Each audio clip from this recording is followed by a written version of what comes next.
Hey y'all, welcome back to the party. It's me, your girl, BrittReacts, and today we are reacting to Ronnie Dunn. This is Cost of Living on The View. Let's see what he has to say.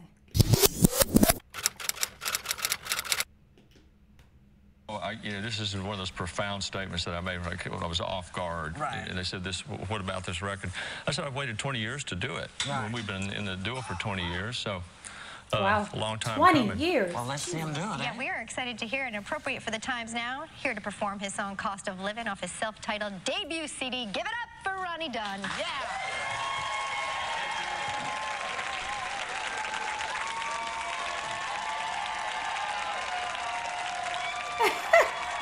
It's like a long intro.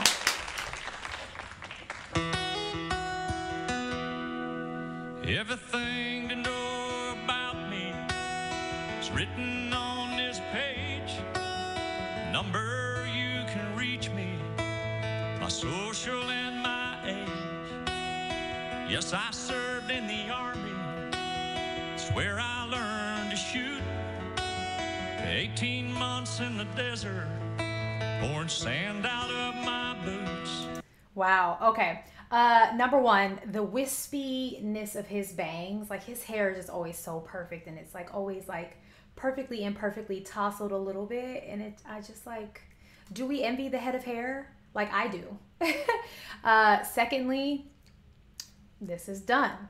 I think I said in a previous video, I thought he was Brooks because Brooks and Dunn, and he always seems to be the one that sings the lead. Hello, I'm wrong. This is Dunn. You guys know I love a pre or a post interview to a performance because it just lends to more information and allows me to hear the song maybe with a fresh, better, new, wide open perspective. Also, this performance is quite old because Elizabeth is on The View, and that was like, I was like still in, I feel like, high school when she was on The View.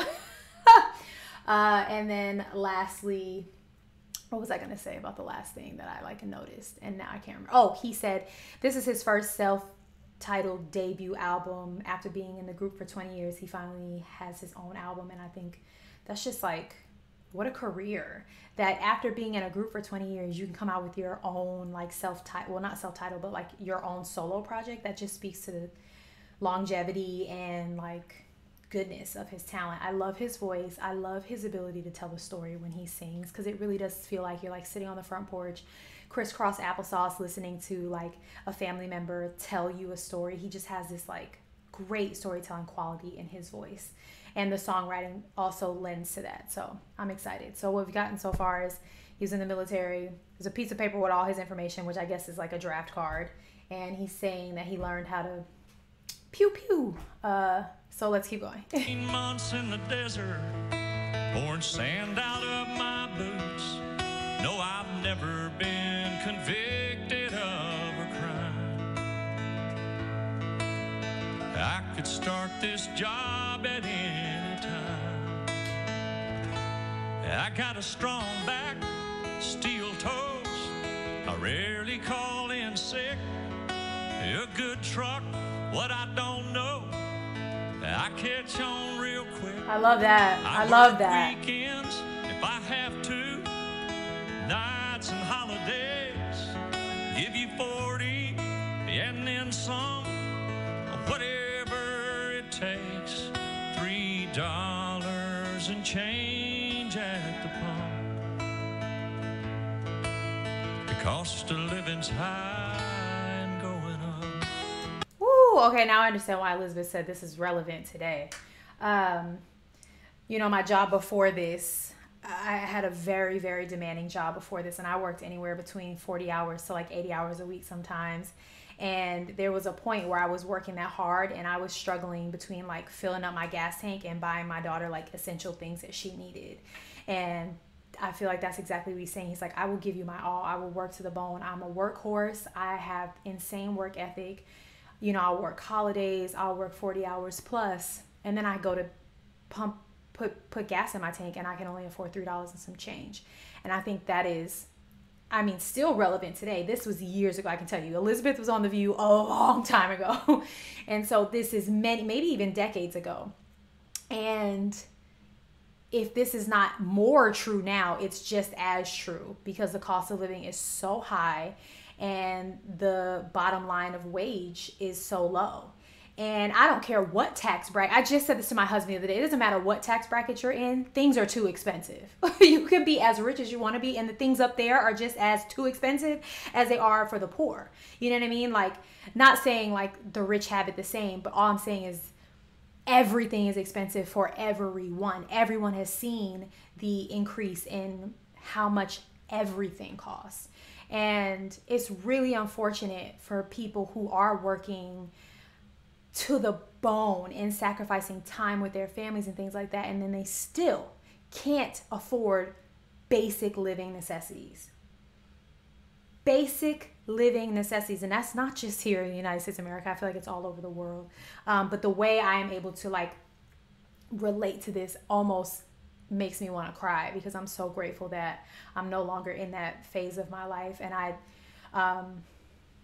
was able to, before I left that job, like I spoke up and I got a promotion and was able to start making a better living for myself and my daughter. At the time I was still a single mom, but there are so many people who don't, and they just go to work year after year after year, and they deal with the same thing, and they die still. They leave this earth still working to the bone. And that's not what God put us on this earth to do. We were not meant to just survive this planet and the things we have to pay for. We were meant to live life and experience life, and not just work to survive. Like, that's not our purpose and intention here on this planet. And there are too many human beings who live that way, and it's awful. It's awful. I'm obsessed with this song already, if you can't tell. It just like triggered me a little bit. I feel very, very, very emotionally charged by the subject matter, because it's so true. And it's sad that as relevant as it was then, like I said, could be even more relevant today. The cost of living's high and going up. I love the suspension. I put Robert down as a reference. He's known me all my life. We attend the same church. He introduced me to my wife. I knew it. Gave my last That's sweet. job everything. Before it headed south, took the shoes off of my children's feet, the food out of their mouths. Yesterday, my folks offered to help, but they're barely getting by themselves. I got a strong back, steel toes, I rarely call in sick. A good truck, what I don't know, I catch on real quick. I feel like this song is definitely a nod. Is that what you say? Like when something is, I think this is for like the manual labor workers too, like the ones who go to work and they have the physical labor, the steel, like he's talking about the steel toes. I have a strong back. These men and women that literally carry the job on their back. So they have the physical element of it and the consequences of that. And then, you know, he's saying they took the shoes and the off his kids' feet and the food out of their mouth. Like, oh, anyone in a service job, anyone in a physically demanding labor job, anyone, you know what I mean? House cleaners. One of my husband's very best friends works in the, I don't know what to call it, but he works with like all the huge like piping type things. It's such a physical job day in and day out, and like out in New Mexico in the heat. And it's just like these men and women, I feel like, are the forgotten men and women that like so many things in our daily lives wouldn't function without them and their hard work and dedication. And they just get forgotten and underpaid. And this song is beautiful. I work weekends if I have to, nights and holidays. Give you 40 and then some, whatever it takes. $3 and change at the pump. The cost of living's high and going up. I love the suspension of that high. I'm sure 100 others have applied,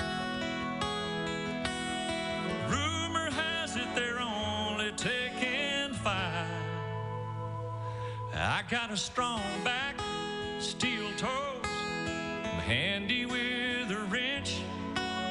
There's nothing I can't drive, nothing I can't fix. I work sun up to sundown, ain't too proud to push a broom.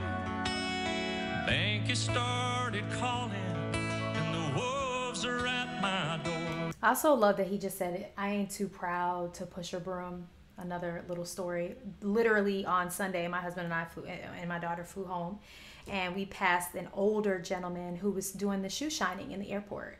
And I said to him, like, you know how hard it would be to get someone in Gen Z nowadays to humble themselves and take a service job like that? That's like one of the last, I believe, like, true servant jobs. And I don't mean servant in a negative way, but servant in a way of someone who's got so much humility that they don't mind getting on their hands and knees and shining someone else's shoes.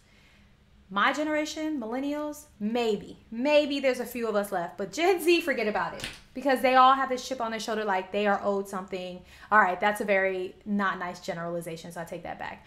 But I think the overall consensus from Gen Z is like quick fame, quick money, quick this, quick that, and to be humble enough to sit in an airport all day and just wait for one person to come shine your shoes. The man was at the time shining his own shoes because there wasn't a lot of, he didn't have any business. But that it's so true. Like, people who are willing to humble themselves because they know they have mouths to feed and people depending on them, and they go work these jobs that are like looked down on, or, you know, now I think nowadays, now more than ever, social media, everyone's filming themselves feeding the poor, or, you know, giving a homeless person on the side of the road money. It's like, then just do those things from the kindness of your heart. These people have to humble themselves if they're in the worst positions and ask other people for money, or go work a quote unquote like taboo job, because that's all they can do. That's all they have. Or maybe they don't have a degree in this or that or the other. I don't know. I love that line because I think it's so, so true. Again, if not more today, just as much today as it was when this song was written. I think it started calling, and the wolves are at my door. $3 and change at the pump. Cost of living's high. Going up. Woo! That was nice. That was gorgeous ending. You like felt that. You felt it, Dunn. You felt it. Look at the people like, yes, yes. Our thanks to Ronnie Dunn. Ronnie's CD is available now, and members of our... Oh, just cut us off. If you can't tell, I love that song. I loved everything about it. He just has the voice of gold. It makes you want to listen. It pulls things out of you. It grabs your attention. It's so sweet and simple and soft and kind, but then full of so much wisdom. Like, his voice is full of so much wisdom. I'm a fan of Ronnie Dunn's. That song was unfortunately still true today, but hopefully it won't always be true, you know. I don't know. Anyway, I hope you enjoyed it as much as I did, and I want you to go and have the day you deserve. Peace.